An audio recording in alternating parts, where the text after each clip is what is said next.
नमस्कार मंडळी, मी गायत्री स्वामी आणि बातमी मागची बातमी या विशेष कार्यक्रमात आपलं स्वागत आहे. जिथे आजच्या 3 महत्वाच्या बातम्या. यात मातोश्रीवरील खासदारांच्या बैठकीनंतर ठाकरेंसमोरचं ऑपरेशन टायगरचं आव्हान संपलं का? अभिजित दिपके यांना मारहाण, अमेरिका इराण युद्ध अखेर संपलं, शुक्रवारी शांतता करारावर होणार सह्या.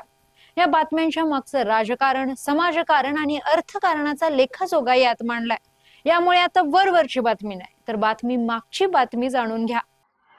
बाबा खूप बोर होतंय, काहीतरी नवीन फ्रेश ऑर्डर करा ना. माझ्याकडे एक सरप्राईज आहे. गोकुळचा आस्वाद परंपरेचा गोकुळ आईस्क्रीम सोबती प्रत्येक क्षणाचा गोकुळ आईस्क्रीम. बातमी आहे मातोश्रीवरील खासदारांच्या बैठकीनंतर ठाकरेंसमोरचं ऑपरेशन टायगरचं आव्हान संपलं का? शिवसेना ठाकरे गटाचे खासदार एकनाथ शिंदेच्या संपर्कात असल्याच्या ऑपरेशन टायगरच्या चर्चा दरम्यान रविवारी मातोश्रीवर तातडीची बैठक पार पडली.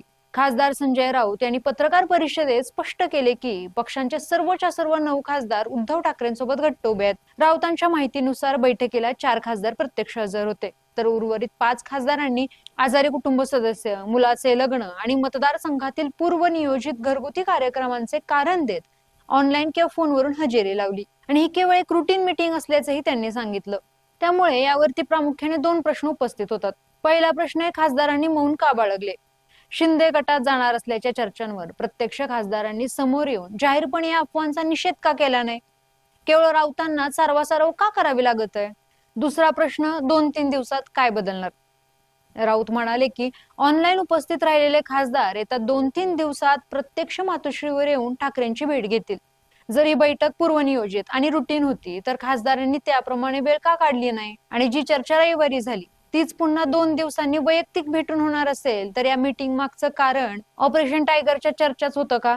असाही सवाल उपस्थित होतोय. त्यामुळे राऊतांनी एकजूट दाखवण्याचा प्रयत्न केला तरी अंतर्गत अस्वस्थता पूर्णपणे शमलेली नाही हेच दिसून येतं. याच घटनांच्या पार्श्वभूमीवर ठाकरे गटाचे खासदार तृणमूल सारखा वेगळा गट निर्माण करण्याच्या चर्चा सुरू झाल्या. यासाठी संजय राऊत तातडीने दिल्ली गाठणार आहेत. तत्पूर्वी पत्रकारांशी बोलताना त्यांनी स्पष्ट केले की लोकसभेत शिवसेनेत एकच गट आहे. आज जवळपास सर्व खासदारांची उद्धव ठाकरेंसोबत संपर्कात होते. या उपर तुम्हाला असं वाटत असेल की काही खासदार पत्र द्यायला गेले आहे तर पत्रातील मसुदा समोर आला की त्याला उत्तर देऊ, असं संजय राऊत म्हणाले. यामुळे ऑपरेशन टायगर लवकरच होईल अशा चर्चांनी आता जोर धरला आहे. बातमी आहे, अभिजित दिपके यांना मारहाण. सोशल मीडियावर तुफान व्हायरल झालेली कॉक्रोच जनता पार्टीने नीट पेपर फुटीचा मुद्दा उचलून धरला. यासाठी कॉक्रोच जनता पार्टीचे संस्थापक अभिजित दिपके हे स्वतः देशभरात आंदोलन उभारत आहेत. केंद्रीय शिक्षण मंत्री धर्मेंद्र प्रधान यांचा राजीनामा हीच यांची प्रमुख मागणी आहे. या आंदोलनाची सुरुवात दिल्लीपासून झाली, त्यानंतर पुणे, लखनौ आणि आज राजस्थानच्या जयपूरमध्ये आंदोलन करण्यात आले. सर्वच ठिकाणी तरुणांनी गर्दी करून आंदोलनाला साथ दिली.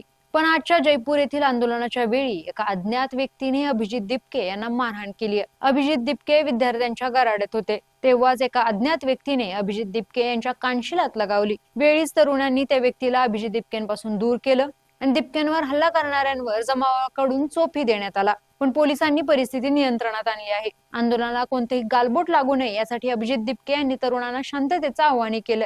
अद्याप अज्ञात व्यक्ती नक्की कोण, कोणत्या कारणासाठी त्याने अभिजित दिपकेंवर हल्ला केला, कोणते वैयक्तिक कारण होतं की राजकीय सूडबुद्धी, याची कोणतीही माहिती सध्या समोर आली नाही. बातमी आहे, अमेरिका इराण युद्ध अखेर संपलं, शुक्रवारी शांतता करारावर होणार सह्या. गेल्या 4 महिन्यांपासून आखाती देशात धुमसत असलेले अमेरिका इराण युद्ध अखेर संपुष्टात आले आहे. अमेरिकेचे अध्यक्ष डोनाल्ड ट्रम्प आणि इराणचे उपपरराष्ट्र मंत्री काझम गरीबाबादी यांनी दोन्ही देशांमध्ये शांतता करार झाल्याची अधिकृत घोषणा केली. हा करार येत्या शुक्रवारी स्वित्झर्लंडमध्ये स्वाक्षरीबद्ध केला जाईल.